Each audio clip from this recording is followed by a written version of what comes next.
হে WhatsApp guys, কেমন আছো সবাই? আশা করি সবাই খুব ভালো আছো। তোমরা সবাই জানো যে সার্ভিস 420 তে কিন্তু আমরা সিনেমা সিরিজ শুরু করেছি। তো সেই হিসাবে এর আগে আমরা হ্যারি পটার ইউনিভার্সের সবগুলো সিনেমা দেখেছি, পাইরেটস অফ দ্য ক্যারিবিয়ান ফ্র্যাঞ্চাইজের সবগুলো সিনেমা দেখেছি। আজকে আমরা মনস্টার ভার্স গডজিলা কং এর যে নতুন ভার্সটা তৈরি করা হয়েছে ওয়ার্নার ব্রুস থেকে, সেই মনস্টার ভার্সের সিনেমাগুলো দেখবো। তো এখানে একটা বিষয় লক্ষ্য, গডজিলা হচ্ছে জাপানিজ একটা ক্যারেক্টার, মানে জাপানিজরা গডজিলাকে সর্বপ্রথম পৃথিবীর সামনে আনে আর কি কমিক্সের মাধ্যমে, এবং তারপরে 1950 সাল থেকে পর্যন্ত গডজিলা নিয়ে অনেক সিনেমা তৈরি হয়েছে। তবে প্রথম দিকে যে সিনেমাগুলো তৈরি করা হতো সেগুলো মোটেও সিরিয়াস সিনেমা ছিল না, বাট এখন গডজিলা কিন্তু অনেক সিরিয়াস একটা সিনেমা। এবং এর আগে যতগুলো সিনেমা তৈরি হয়ে গিয়েছে সবগুলো বাদ 2014 সাল থেকে ওয়ার্নার ব্রুস সিদ্ধান্ত নেয় তারা মনস্টার ভার্স ক্রিয়েট করবে, এবং জাপানিজ লিজেন্ডারি ক্যারেক্টার গডজিলাকে এবং আমেরিকান মনস্টার কংকে এক সিনেমাতে তারা আনবে, আর সেটার প্রসেস হিসেবে এক সিনেমাতে তারা এনে একটা মনস্টার ভার্স ক্রিয়েট করবে। তো সেই হিসেবে এটার জার্নি শুরু হয় 2014 সাল থেকে, আর ওই 2014 সালে গডজিলার যে সিনেমাটা এসেছিল সেটাই আমরা আজকে এক্সপ্লেন করবো, মানে মনস্টার ভার্সে পুরো ঢুকে যাব। তো মনস্টার ভার্সে ঢোকার আগে আমি প্রথমে গডজিলা সিনেমার সম্পর্কে তোমাকে কিছু তথ্য দেই। গডজিলা সিনেমাটি রিলিজ পেয়েছিল 2014 সালে। সিনেমাটি বানাতে খরচ হয়েছিল বাংলাদেশে 1600 কোটি টাকা, এবং এই সিনেমাটি বক্স অফিসে তৎকালীন সময় আয় করেছিল 5290 কোটি টাকা। ভাবা যায়। আর এই সিনেমাটার আইএমডিবি রেট হচ্ছে 10-এ 6.4, বাট অ্যাকচুয়ালি এটার আইএমডিবি রেট হিসেব করলে কাজ হবে না। সিনেমাটি অ্যাকচুয়ালি অনেক এন্টারটেইনিং। আর গডজিলা আরেকটা কারণ আমার কাছে খুব স্পেশাল, কারণ আমি 2000 সালে যখন ক্লাস 4-এ পড়ি তখন মনে করো তো এত ডিশ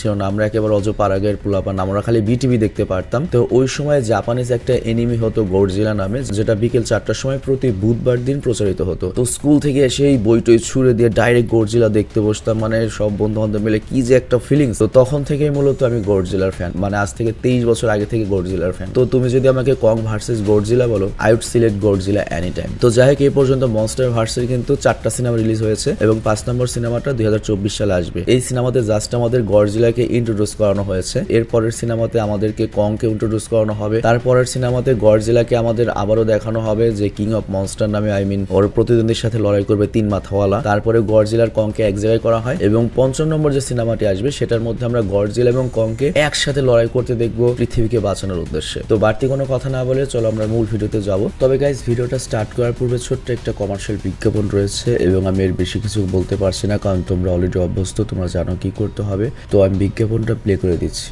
কাইন্ডলি তোমরা এতটুকু সহ্য করো প্লিজ। আমি বিজ্ঞাপনটা প্লে করেছি। তো জেটুইন হচ্ছে বাংলাদেশের সবচেয়ে একটা বিশ্বস্ত গেমিং সাইট, এবং সানি লিওন হচ্ছে ব্র্যান্ড অ্যাম্বাসেডর, এবং আপনি একবার জেটুইনে সাইন আপ করলে আপনি বিশেষ উপহার 5টা ফ্রি স্পিন পাবেন, যেখানে আপনি স্পিন করে আইফোন 14 প্রো ম্যাক্স এবং 10,000 টাকা পর্যন্ত পুরস্কার জিততে পারবেন।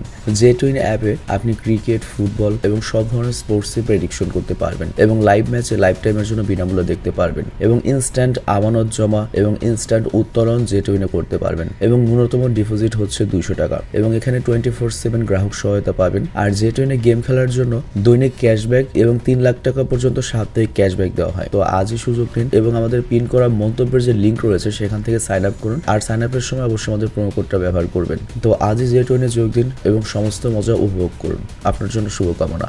তো এবার চলুন আমরা মূল ভিডিওতে চলে যাই। তো বিজ্ঞাপন শেষে আমরা মূল ভিডিওতে ফেরত আসলাম। তবে আমি তোমাকে নিশ্চিত করতে পারছি না এত অল্প সময় আমি কত ভালোভাবে তোমাকে বোঝাতে পারবো, তবে তারপর আমি সর্বোচ্চ চেষ্টা করব। আমি বাংলা কিছু এক্সপ্লেন এবং হিন্দি কিছু এক্সপ্লেন থেকে আমি চেষ্টা করেছি এই ভিডিওটাকে বেটার করার জন্য, বাট আমার কাছে মনে হয় না আমি খুব বেশি ভালো এক্সপ্লেন করতে পারবো, কারণ দিন দিন আমার এক্সপ্লেন করার ক্ষমতা কমে যাচ্ছে। মানুষ আস্তে আস্তে স্কিলড হয়, আমার আস্তে আস্তে স্কিল কমে যাচ্ছে। তবে তারপর আমি চলো চেষ্টা করে দেখি। তো সিনেমার শুরুতে আমাদের কিছু আর্কাইভ ফুটেজ দেখানো হয়, মনে করো 50 সালের 60 সালের, মানে অনেক আগের কিছু ফুটেজ দেখানো হয়, এবং আমাদেরকে দেখানো হয় যে 1950 সালে সাগরে বিশাল বড় একটা সামুদ্রিক দানব দেখা গিয়েছিল, মহাদানব, এবং সেটাকে হত্যা করার চেষ্টা করা হয়েছিল পারমাণবিক বোম দিয়ে, কিন্তু মানবজাতি সেখানে বিফল হয়েছিল। কিন্তু এটা পুরো পৃথিবীর কাছ থেকে গোপন রাখা হয়েছিল। পুরো পৃথিবী জানে যে আমেরিকা জাস্ট তার পারমাণবিক বোম পরীক্ষা করেছিল। মানে চিন্তা করো, পুরো ইতিহাসই পাল্টে দিয়েছে। আর তখন আমাদের মোনাক নামে একটা কোম্পানির সাথে পরিচয় করিয়ে দেওয়া হয়। এই কোম্পানির কাজে ছিল হচ্ছে পৃথিবীতে এই সব যে মহাদানব রয়েছে তাদের কাছ থেকে পৃথিবীকে রক্ষা করা। তবে তারা পৃথিবীর সাধারণ মানুষকে এইসব তথ্য দিত না, কারণ তা না হলে পৃথিবীর মানুষ ভয় পেয়ে যেতে পারে বা একটা গন্ডগোল শুরু হতে পারে। তারা গোপনে তাদের কাজগুলো করত। তো যাই হোক, এরপর মেন সিনেমাটা শুরু হয় 1999 সাল থেকে,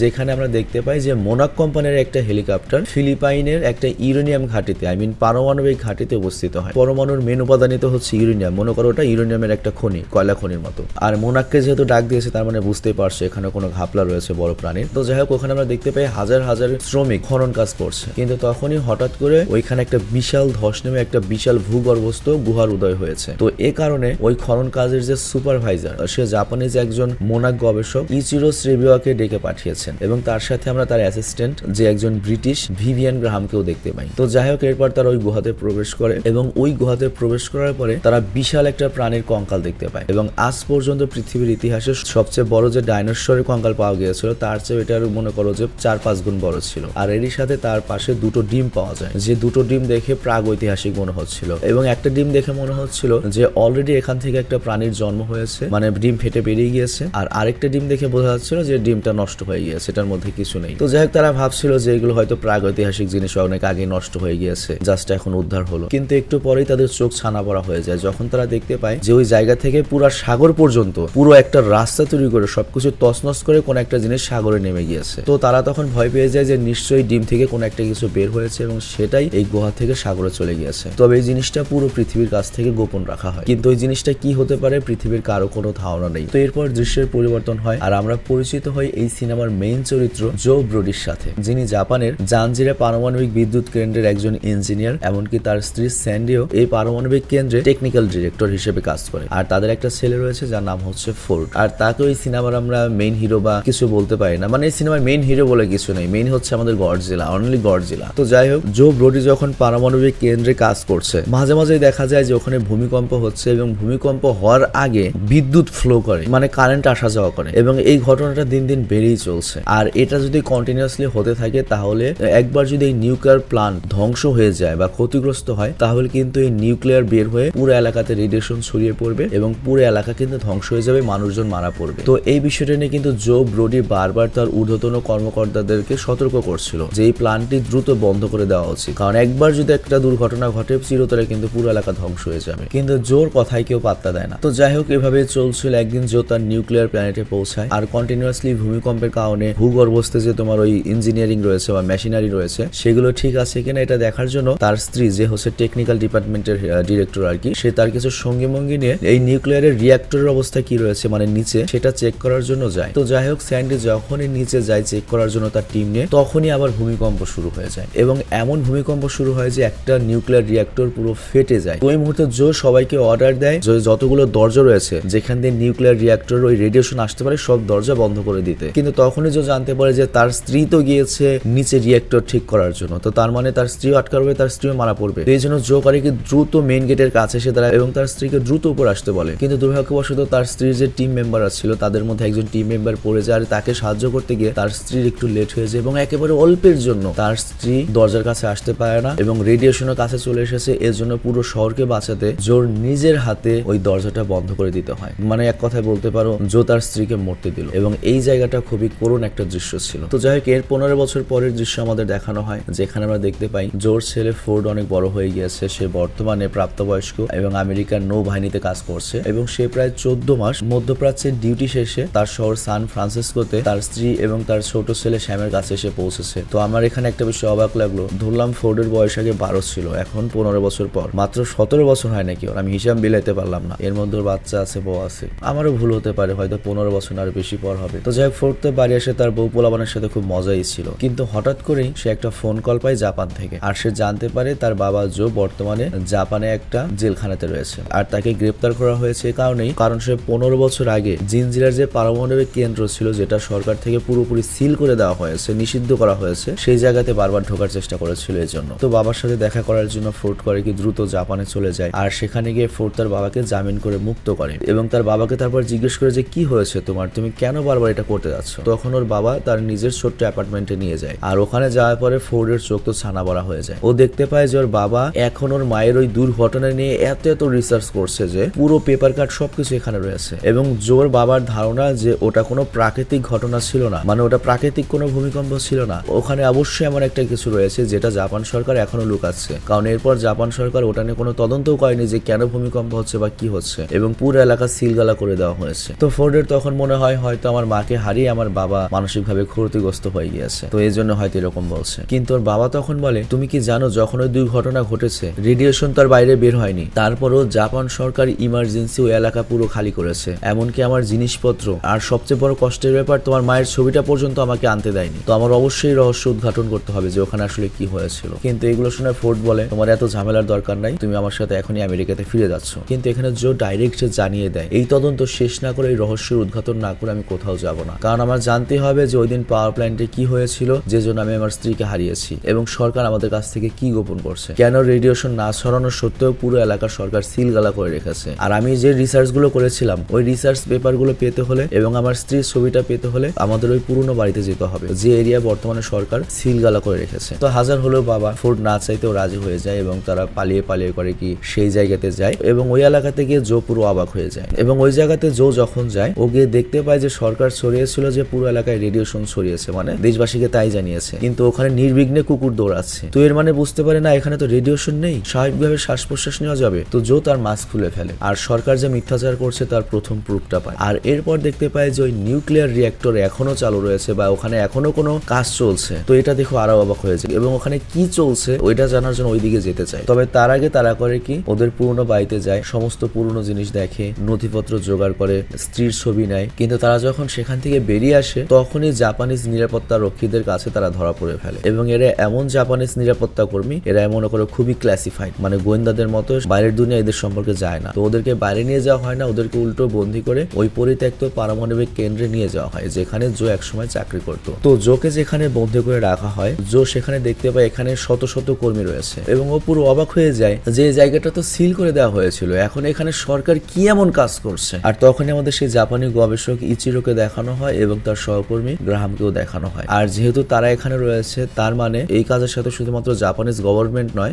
মোনাক সংস্থারও সংযোগ রয়েছে। তো যাই হোক, এখানে আমরা দেখতে পাই জোকে আর ছেলেকে আলাদা আলাদা জায়গায় বন্দী করে রাখা হয়েছে। তো জো বারবার বলতে থাকে আমার ছেলেকে কোথায় রেখেছো। আর অন্যদিকে দেখতে পাই আমরা যে ফোর্ডকে একটা গাড়িতে বন্দী করে রাখা হয়েছে। এবং এরপর আমরা দেখতে পাই যে এখানে কর্মীরা মূলত একটা স্পেশাল জিনিসের উপর রিসার্চ করছে, যেটা দেখতে কোনো প্রাণীর মতো মনে হচ্ছে না, দেখে মনে হচ্ছে তোমার কি বলবো, ধরো এক ধরনের প্রাণী থাকে না, প্রথমে খোলসের মধ্যে থাকে, তারপর খোলস ভেঙে বেরিয়ে আসে, সেই টাইপ কোনো একটা কিছু। এবং ওটা দিয়ে লাগাতার আলোক স্পন্দন যাচ্ছিল। এবং যদিও এই জায়গাতে একটা পারমাণবিক বিপর্যয় ঘটেছিল, মানে বুঝতেই পারছো জিনিসটা কিন্তু নিচ থেকে এসেছে, মানে এখন আর কিন্তু কোনো দরজা বা কোনো সিকিউরিটি সিস্টেম নেই, কিন্তু তারপরেও এখানে কোনো রেডিয়েশন ছিল না। ব্যাপারটা খুবই আশ্চর্যজনক যে রেডিয়েশন গুলো গেল কোথায়। এর প্রশ্নের উত্তর কিছুক্ষণ পরে তোমরা পেয়ে যাবে। তো যাই হোক, হঠাৎ করে তখন সেই আগের মতো ইলেকট্রিক পালস শুরু হয়ে যায়, মানে ওই যে কারেন্ট একবার যায় একবার আসে। তো জো তখন চিৎকার করে ওঠে এবং জো চিৎকার করে বলতে থাকে ঠিক এরকমই একটা ঘটনা ঘটেছিল 15 বছর আগে, ভূমিকম্পের আগে। এটা কোনো ভূমিকম্প বা রিঅ্যাক্টরের প্রবলেমের জন্য হয়নি, এটা একটা ইলেকট্রোম্যাগনেটিক পালস। এটা হচ্ছে এখানে লুকিয়ে থাকা বিশেষ কোনো জিনিসের কারণে, আর এই কারণে আমার স্ত্রীকে 15 বছর আগে হারিয়ে ফেলেছিলাম। তো এই কথাটা ওই গবেষক ইচিরো আবার শুনে নেয় এবং সে যখন জোর সাথে দেখা করতে আসে, জো তখন ওই 15 বছর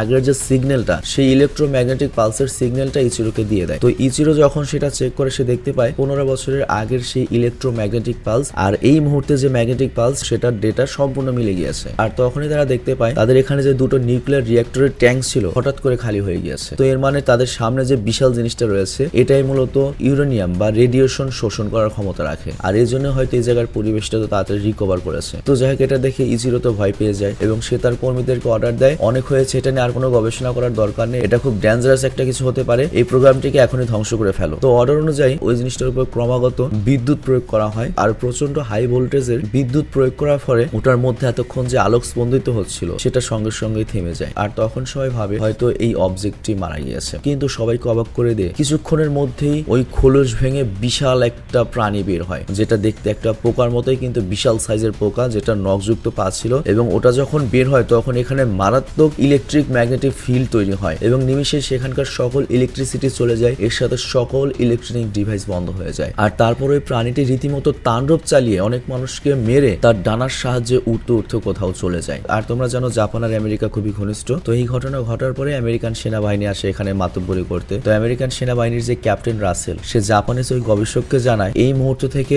এই পুরো সিচুয়েশনটা আমেরিকান সেনাবাহিনী হ্যান্ডেল করবে এবং পুরো দায়িত্ব আমরা গ্রহণ করেছি। তবে তারপর আমরা চাই এই অপারেশন সফল করতে আপনাদের মোনাক আমাদের সাথে থাকুক, কারণ যেহেতু আপনাদের এইসব প্রাণী সম্পর্কে যথেষ্ট জ্ঞান রয়েছে, তো এই প্রাণীটিকে ট্র্যাক করতে এবং ওটাকে ধ্বংস করতে আমাদের আপনাকে প্রয়োজন। তবে এই কাজে আপনার যদি কোনো স্পেশাল পার্সন বা কর্মচারীর প্রয়োজন হয়, তাকে আপনি চাইলে আমাদের সঙ্গে নিতে পারেন। তো এই কথা শোনার সাথে সাথে জাপানিজ ওই গবেষক করে কি আহত জো এবং ফোর্ডের দিকে আঙুল দেখায়। আর অলরেডি কিন্তু ওই জাপানিজ গবেষক বুঝতে পেরেছে যে জো অ্যাকচুয়ালি কাজের একটা লোক এবং সেই নিয়ে অনেক বেশি গবেষণা করেছে। কিন্তু আমরা দেখতে পাই ওই প্রাণীর তাণ্ডবে যে দুর্ঘটনা ঘটেছে, এর ফলে জো কিন্তু মারাত্মকভাবে আহত হয়েছে। তো যাই হোক, ওই জাপানিজ জাপানিজ গবেষক শ্রেইওয়ালের কথায় জো এবং ফোর্ডকে একটা বিশেষ হেলিকপ্টারের মাধ্যমে স্থানান্তরিত করা হয়, কিন্তু দুর্ভাগ্যবশত জোকে স্থানান্তরিত করার সময়ই মানে হসপিটালে নেওয়ার আগেই সে মারা যায়। তো জো যেহেতু মারা গিয়েছে সবাই মনে করছে জো যেহেতু ফোর্ডের বাবা ছিল, তো ফোর্ডের কাছে হয়তো জো যা জানে সে সম্পর্কে তথ্য থাকবে। তো এরপর ফোর্ডকে নিয়ে যাওয়া হয় রিসার্চ সেন্টারে, আর তখন হচ্ছে এই সিনেমার অনেক বড় রহস্য খোলাসা হয়। তো এখানে মিস্টার শ্রেইওয়াল ওই জাপানিজ গবেষকের যে অ্যাসিস্ট্যান্ট সে ফোর্ডকে এই সমস্ত ঘটনার একটা ছোট্ট বিবরণ দেয়। তো শুরু করা হয় প্রথমে 1950 সালের একটা ভিনটেজ পারমাণবিক পরীক্ষার ফুটেজ দেখিয়ে, যেটা আমরা সিনেমার শুরুতে একদম দেখেছিলাম। তো ওই ফুটেজ দেখে তিনি জানান যে পুরো দুনিয়ার মানুষ জানে যে আমেরিকা একটা পারমাণবিক পরীক্ষা করেছিল। অ্যাকচুয়ালি এটা কোনো পারমাণবিক পরীক্ষা ছিল না, মূলত এই পারমাণবিক বিস্ফোরণের মাধ্যমে আমরা সাগরের একটা মহাশক্তিশালী প্রাণীকে হত্যা করার চেষ্টা করেছিলাম, আর ওটার নাম রাখা হয়েছে গডজিলা। তো ফোর্ড তখন বলে এই প্রাণীগুলো কই থেকে আসলো? তো তখন অ্যাসিস্ট্যান্ট জানায় যে আমরা যখন পৃথিবীতে ছিলাম না, ডাইনোসরের আমলের আগেও ওই পৃথিবীর ওপরের ভাগে কোনো গাছপালা ছিল না, ছিল প্রচুর পরিমাণে ইউরেনিয়াম এবং ওটা রেডিয়েশন, এবং ওই টাইমে যে প্রাণীগুলো বসবাস করতো তাদের প্রধান খাবারই ছিল এই রেডিয়েশন। কিন্তু আস্তে আস্তে যখন আইস আসতে থাকে তখন এই রেডিয়েশন গুলো স্থলভাগ থেকে আস্তে আস্তে পৃথিবীর ভেতরের দিকে যেতে থাকে, আর এর ফলে ওই মহাশক্তিশালী প্রাণীগুলো আস্তে আস্তে সমুদ্রের তলদেশে বা পৃথিবীর ভেতরে যেখানে রেডিয়েশনের মাত্রা বেশি রয়েছে সেই সব জায়গায় থাকতে শুরু করে, এবং এইসব প্রাণী সুপার হাইবারনেশনে যেতে পারে। এটা বলতে আমি কি বোঝাবো? মনে করো একটা না 200, 500, 1000, 2000 বছর পর্যন্ত ঘুমাতে পারে। আর আমাদের সংস্থার নাম হচ্ছে মোনাক, আর আমাদের সংস্থাটা তৈরি করা হয়েছিল এসব বিশাল ধরনের যে মনস্টার রয়েছে তাদের উপর গবেষণা করার জন্য। আর সবচেয়ে ভয়ের ব্যাপার হচ্ছে গডজিলাকে দেখা গিয়েছিল আজ থেকে প্রায় 60 বছর পূর্বে, তারপর আর তাকে দেখা যায়নি। কিন্তু গত 15 বছর আগে ফিলিপাইনে একটা ইউরেনিয়াম খনিতে আমরা এরকম একটা গডজিলার জীবাশ্ম দেখেছিলাম, এবং সেখানে 2টো ডিম পেয়েছিলাম আমরা, এবং ওখানের একটা ডিম থেকে কোনো একটা প্রাণী জন্ম নিয়ে সমুদ্রে চলে গিয়েছে। আর তারপর হয়তো সেই প্রাণীটাই জাপানের ওই পারমাণবিক ঘাঁটিতে এসে ওখান থেকে ইউরেনিয়াম বা রেডিয়াম সংগ্রহ করছিল, খাচ্ছিল। তো এই কারণে হয়তো সেখানে ভূমিকম্প হয়েছে। আর একটু আগে যে প্রাণীটাকে দেখেছো সেটাই সেই প্রাণী ছিল, যেটার আমরা নাম দিয়েছি হচ্ছে মোটো। আর এরপর তিনি আরো বলেন যে ওই প্রাণীটি যখন ফিলিপাইনের ডিম থেকে বের হয়ে সমুদ্রে আসে তখনই ও করে কি, ওর সব থেকে কাছের যে নিউক্লিয়ার পাওয়ার প্ল্যান্ট ছিল যেটা জাপানের জাঞ্জিরাতে অবস্থিত সেখানে আশ্রয় নেয়।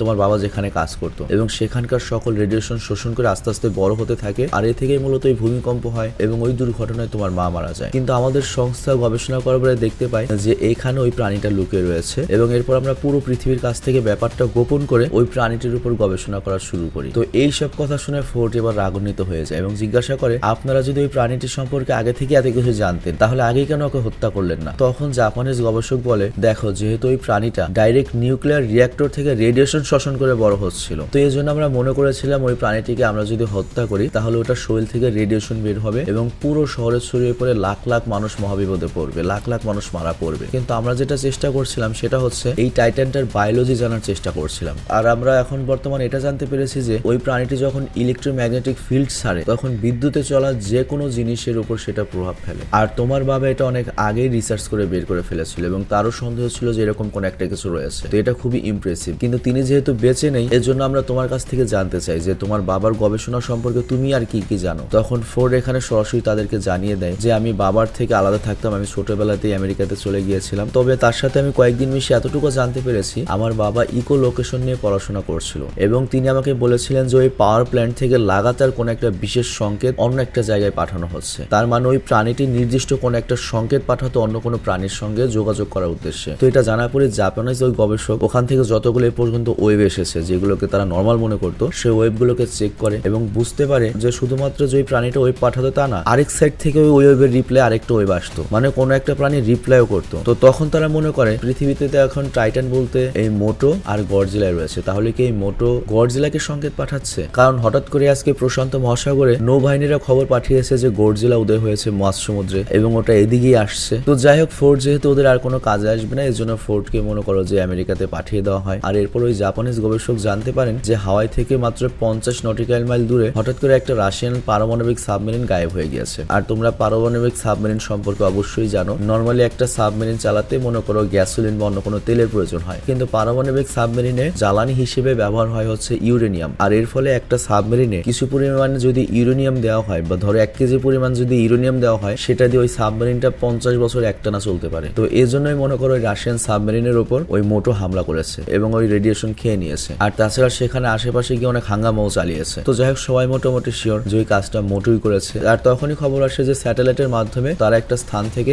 রেডিয়েশনের অনেক বেশি সংকেত পেয়েছে। তো এই জন্য একটা প্যারামিলিটারি দলকে ওই স্থানে পাঠানো পাঠানো হয়, যেটা একটা জঙ্গল ছিল। আর ওখানে গিয়ে তারা শূন্যের মধ্যে একটা সাবমেরিন দেখতে পায় এবং এটাই সে রাশিয়ান সাবমেরিন। আর সাথে সাথে এটাও লক্ষ্য করে যে ওখানে মোটর রয়েছে, মানে সে অলরেডি এই সাবমেরিন থেকে সকল রেডিয়েশন শোষণ করে নিয়েছে। আর ঠিক ওই মুহূর্তেই মনে করে আমেরিকান যে বিমান বাহিনী তারা ওই মোটর উপর হামলা চালাতে আসে, কিন্তু তখনই মোটর করে কি তার ইএমপি বা ইলেকট্রনিক ম্যাগনেফিল্ড চার্জ করে দেয়। আর এর ফলে যেটা হয়, সেখানে থাকা সকল ধরনের ইলেকট্রিসিটি এবং আকাশে থাকা প্রত্যেকটা বিমানের নেভিগেশন সিস্টেম নষ্ট হয়ে যায় এবং তারা ক্রাশ হয়ে মাটিতে পড়ে যায় এবং এর সাথে সেখানে অনেক মানুষ মারা যায়। কিন্তু কিন্তু কিন্তু তখনই সেখানে উপস্থিত হয় হচ্ছে গডজিলা। আর গডজিলা মূলত ওই প্রাণীটা যখন ইএমপি ছেড়েছে সেটার সংকেতেই মূলত এখানে এসেছে। তো যাই হোক, এখানে আমরা গডজিলা ভার্সেস মুটোর ফাইট দেখতে পাই এবং গডজিলা মনে করে যে মুটোকে কুত্তা পিটায়, তখন মুটো লাস্ট আর না পেরে এখান থেকে পালিয়ে যায়। আর এটা দেখার পরে ওই জাপানিজ গবেষক নিশ্চিত হয় যে ওই মোটো প্রাণীটি গডজিলাকে উদ্দেশ্য করে কোনো সংকেত পাঠায়নি, কারণ গডজিলাকে উদ্দেশ্য করে যদি সংকেত পাঠায় গডজিলা এসে কোনো ওকে হত্যা করতে চাইবে। তার মানে এখানে ওর মতো আরো কোনো একটা প্রাণী রয়েছে যাকে ও সংকেতটা পাঠাচ্ছে এবং এটা হতে পারে স্ত্রীলিঙ্গের কোনো সেম প্রাণী। এবং গডজিলা এখানে এসেছিল মূলত ওদেরকে ধ্বংস করতে, যাতে প্রাকৃতিক ভারসাম্য বজায় রাখে। আর এরপর দেখা যায় গডজিলা রওনা হয়েছে সান ফ্রান্সিসকোর দিকে। আর ওই জায়গাতে মূলত ফোর্ডের পরিবার থাকে, কিন্তু ফোর্ড বর্তমানে হাওয়াইতে আটকে গিয়েছে। আর এখানকার অবস্থা দেখতেই পাচ্ছ,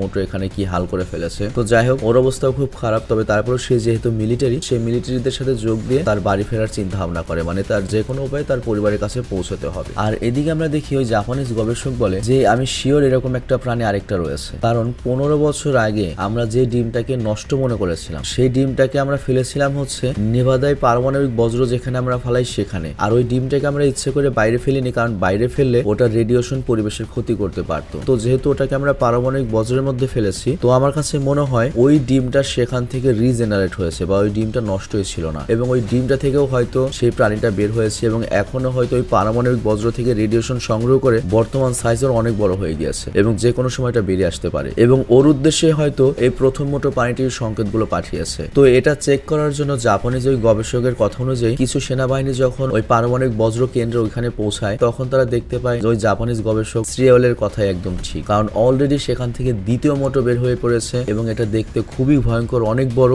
এবং লাস ভেগাস শহর পুরো ধ্বংস করে দিয়েছে। তবে এই প্রাণীটি উঠতে পারে না এবং দেখে মনে হচ্ছে এটা একটা মেয়ে প্রাণী। তো যাই হোক, এইসব প্রাণীর উৎপাত দেখে আমেরিকান মিলিটারি তো মনে করে মহা বিপদে পড়ে যায়। তো কি করবে? তবে তারপরে ওরা একটা প্ল্যান করে, সেটা হচ্ছে তারা একটা পারমাণবিক বোমার লোভ দেখিয়ে ওই দুটো মোটোগুলোকে সমুদ্রের মাঝখানে নিয়ে যাবে। মানে ওই মোটোগুলো যেহেতু পারমাণবিক বোমের রেডিয়েশন খায়, তো ওরা পারমাণবিক বোমের লোভ সামলাতে পারবে না। আবার গডজিলা ওদের মারার জন্য ওদের পিছু পিছু সেখানে যাবে, আর তখন সুযোগ বুঝে ওই পরমাণু বোমটা খাওয়ার আগেই বোমটাকে ব্লাস্ট করে দেবে, আর তার ফলে এই তিনটা দানব একসাথে মারা পড়বে। তো যাই হোক, আমেরিকান মিলিটারি যখন এই প্ল্যানটা করে, তখন জাপানিজ ওই গবেষক বলে এই পরিকল্পনা কোনোভাবেই সফল হবে না। কিন্তু তারপরে আমেরিকান সেনাবাহিনী কার কথা শুনবে? সেনাবাহিনী তার প্ল্যান মতো করে কি একটা পারমাণবিক বোমকে পুরোপুরি অ্যানালগ ভাবে টাইমার দিয়ে সেট করে, কারণ ইলেকট্রিক জিনিস যেহেতু বন্ধ হয়ে যায় এজন্য অ্যানালগ সিস্টেম করে। আর তারপর ট্রেনের মাধ্যমে ওই বিশাল বিশাল পারমাণবিক বোমগুলোকে সমুদ্রের উপকূল সান ফ্রান্সিসকোর দিকে রওনা করে। আর ফোর্ডও এখানে দায়িত্বরত ছিল। আর ফোর্ডের এখানে দায়িত্ব নেওয়ার কারণও রয়েছে, কারণ যেহেতু এটা সান ফ্রান্সিসকো যাবে, ও মনে করো যে ওখান থেকে ওর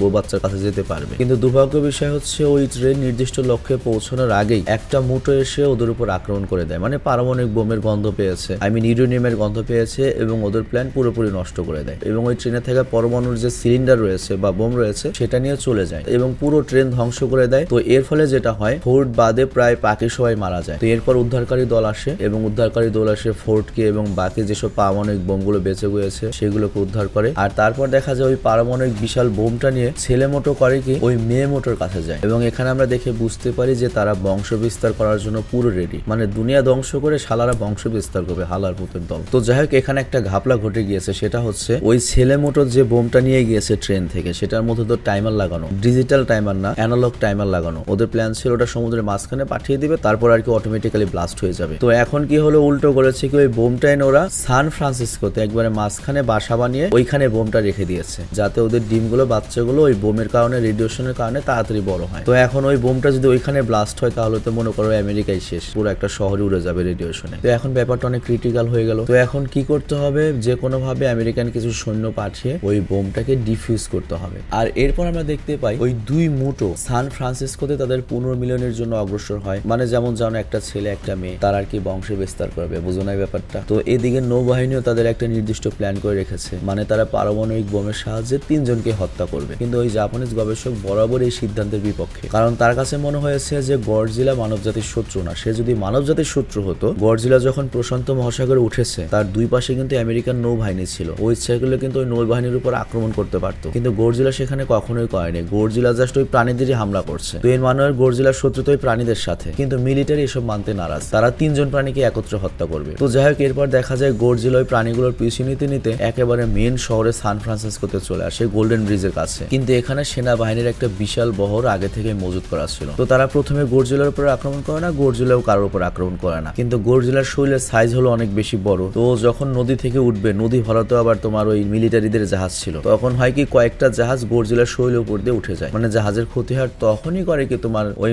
মানুষ গডজিলার উপর আক্রমণ করে। আবার ওই টাইমে মোটো করে কি তার ইএমপি চার্জ করে দেয়, এর ফলে আকাশে উঠতে থাকা যতগুলো মানে করো জেট ছিল সব নিমিশেই ক্রাশ হয়ে যায়। আর এই সুযোগ নিয়ে পুরুষ মোটো করে কি সেনাবাহিনীর কাছ থেকে সেই নিউক্লিয়ার বোমাটাও নিয়ে যায়। আর এটার মধ্যেও তো টাইমার সেট করা ছিল, মানে তোমরা তো জানো ডিজিটাল কোনো জিনিস তো মোটর সামনে কাজ করবে না, মোটর ইলেকট্রোম্যাগনেটিকে নষ্ট হয়ে যায়। তো এই জন্য জাস্ট অ্যানালগ জিনিস ব্যবহার করা হয়েছে, মানে আই মিন ওই আল কায়দাদের মতো অটোমেটিক ফাট করে ফেটে যাবে। তো যাই হোক, অন্যদিকে আমরা দেখি মহিলা মোটর চায়না টাউনের কিছু অংশে গর্ত করে এবং এখানে একটা বাসা তৈরি করছে যাতে ডিম দিবে আর কি, বাচ্চার জন্ম দিবে। আর পুরুষ মোটো তখন করে কি নিউক্লিয়ার বোমাটি নিয়ে সেখানে উপস্থিত হয় এবং কিসিং স্টাইলে মনে করে ওই বোমাটাকে মেয়ে মোটর কাছে দেয়, যাতে ওই বোমাটা ডিমের কাছে রাখবে এবং বোমার ওই রেডিয়েশনে আই মিন ইউরেনিয়ামের রেডিয়েশনে তাদের নতুন প্রজন্মের বাচ্চা কাচ্চা তাড়াতাড়ি বড় হবে। চিন্তা করো, সে ভাই হরলিক্স খাওয়াতে হয় না, পারমাণবিক বোম খায়। তো যাই হোক, এর ফলে যেটা হয় সেনাবাহিনী থেকে শুরু করে সমস্ত সামরিক বাহিনী চিন্তায় পড়ে যায় যে নিজেদের বাস নিজেদের পেছনে আসছে। আর চিন্তার কারণটা আমি তোমাকে বোঝাই, কারণ ওই বোমের মধ্যে তো টাইমার সেট করা রয়েছে, বোমটা অটোমেটিক্যালি নির্দিষ্ট একটা সময় ব্লাস্ট হবে। তো বোমটা ওরা চেয়েছিল নেবে হচ্ছে মাঝ সমুদ্রে, সেখানে নিয়ে ব্লাস্ট করাবে, কিন্তু উল্টো বোমটা ওদের শহরের মাঝখানে চলে এসেছে। তো এখানে যদি এই বোমটা ব্লাস্ট হয় তাহলে তো পুরো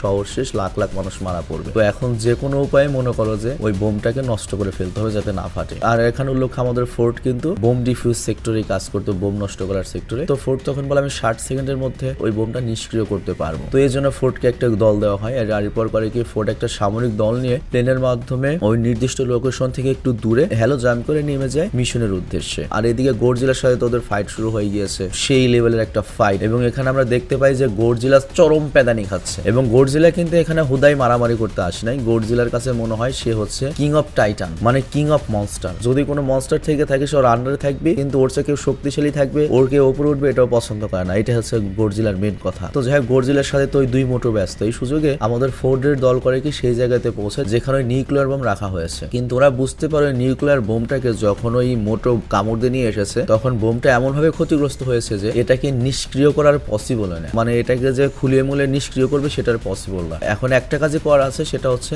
বোমটাকে নিয়ে নৌকা নিয়ে একেবারে অনেক মাঝখানে যেতে হবে, সেখানে গিয়ে এটাকে ফাটাতে দিতে হবে, তাছাড়া আর কোনো উপায় নেই। তো বোম নিয়ে একদল আসতে লাগে, কিন্তু তখনই ফোর্ট খেয়াল করে এখানে ওই মোটো হাজার হাজার ডিম পেয়ে রেখেছে। ভাই রে ভাই, দুইটার জ্বালায় বাঁচতেছে না, কেউ হাজার হাজার ডিম যদি বের হয় তাহলে কি হবে চিন্তা করো, মানব জাতি তো পুরো শেষ হয়ে যাবে। অবশ্য আমার বাঁচার ইচ্ছাও নাই, আমি মনে প্রাণে চাই যে ডিমগুলো ফুটুক, প্রথমে আমার বাড়ি এসে হামলা করুক, তারপর আমার এক্স গার্লফ্রেন্ডের বাড়ি, না আগে এক্স গার্লফ্রেন্ডের বাড়ি হামলা করুক তারপর আমার বাড়ি, কারণ ও মরবো, ওই খুশিটা আমার নিতে হবে না। তো যাই হোক, এখানে ফোর্ট যেটা করে, ও সম্ভবত মেন্টুস খেয়েছিল, ওখানে একটা তেলের ট্যাঙ্কারের ট্যাঙ্ক দেখতে পায় আর পেট্রোলটা খুলে দিয়ে আগুন ধরিয়ে দিয়ে বড় ধরনের একটা বিস্ফোরণ ঘটায়। আর অন্যদিকে আমাদের গডজিলা তো মনে করো পুরো ল্যাটা ব্যাটা হয়ে গিয়েছে, মনে করো ওকে এখন মেরে ফেলবে। কিন্তু যখন এই বিস্ফোরণটা ঘটে তখনও যে মহিলা মোটো, এই মহিলা মোটোই মূলত শক্তিশালী। খালি মানুষের ক্ষেত্রে মহিলারা শক্তিশালী না, বোর মার খায় না, সব প্রাণীর মধ্যেও বোর মার খায় সবাই আর কি, সেটা সিংহ হোক, গডজিলা হোক বা মোটো হোক। তো মোটো তখন বাসার দিকে আসতে শুরু করে আমার ডিমের কি অবস্থা। আর ওই সুযোগে গডজিলা একটু চান্স পেয়েছে এবং পুরুষ মানে নিরীহ পুরুষটাকে একা পেয়ে, মোটোকে একা পেয়ে ডাইরেক্ট মাইরে দিল। আর এদিকে মোটো যখন বাসায় আসে সে দেখতে পায় ওর ডিম সব সেদ্ধ করে খেয়ে ফেলেছে আমাদের ফোর্ট। ও তো প্রচুর রাগান্বিত হয়ে যায়। আর ওদিকে সেনাবাহিনীরা বোম নিয়ে পালানোর চেষ্টা করছে, একটা নৌকা উপস্থিত হয়, বোমটা ব্লাস্ট করাতে হবে মাঝ নদীতে গিয়ে, কারণ বোমটা তো বন্ধ করার কোনো সিস্টেম নেই। কিন্তু ওই মহিলা মোটো তো খেপে গিয়েছে যে হালার পুত, আমার ডিম তোরা সেদ্ধ করে খাইছোস, মুরগির ডিম খাওয়া হয় না। তো এরপর মোটো করে কই সেনাবাহিনীর উপর হামলা করে, যার ফলে সবাই বোট ছেড়ে পালায়, কেউ আহত হয়, কেউ মারা যায়। আর দেখা যায় লাস্টে শেষমেশ আমাদের ফোর্ট ওই বোর্ডে রয়েছে। তো করে কি নিজের জীবন বাজি রেখে ওই বোটটা নেভিগেশন সেট করে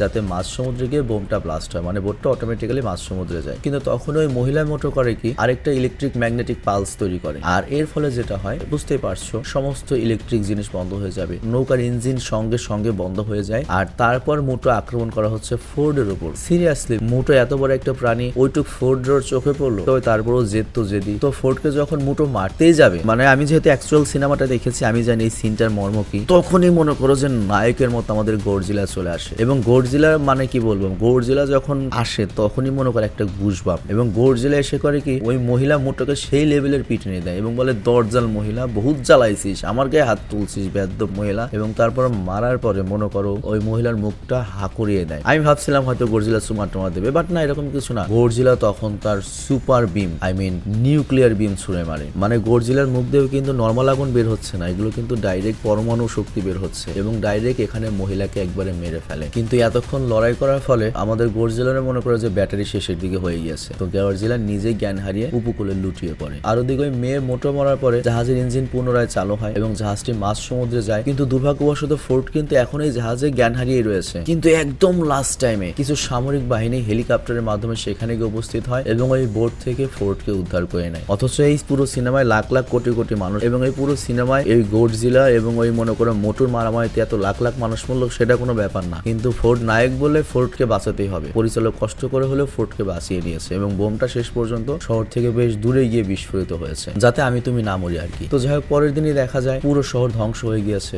সকল মানুষকে রেস্কিউ করা হচ্ছে, তাদের পরিবারের কাছে ফিরিয়ে দেওয়া হচ্ছে। ফোর্ডও তার পরিবারের সাথে পুনরায় মিলিত হয় আর আমরা দেখতে পাই গডজিলাও মারা গিয়েছে এবং টিভিতে এরকমই খবর হচ্ছে যে গডজিলা মারা গিয়েছে। কিন্তু তখনই হঠাৎ করে গডজিলার চোখ খুলে ওঠে এবং গডজিলা জেগে ওঠে তার আইকনিক যে মনে করো ডাকটা রয়েছে, ডাকটা আমি দিতে পারলাম না, খুবই আইকনিক একটা ডাক, সেই ডাকটা দিয়ে সমুদ্রে নেমে যায়। মানে ওর শত্রু শেষ।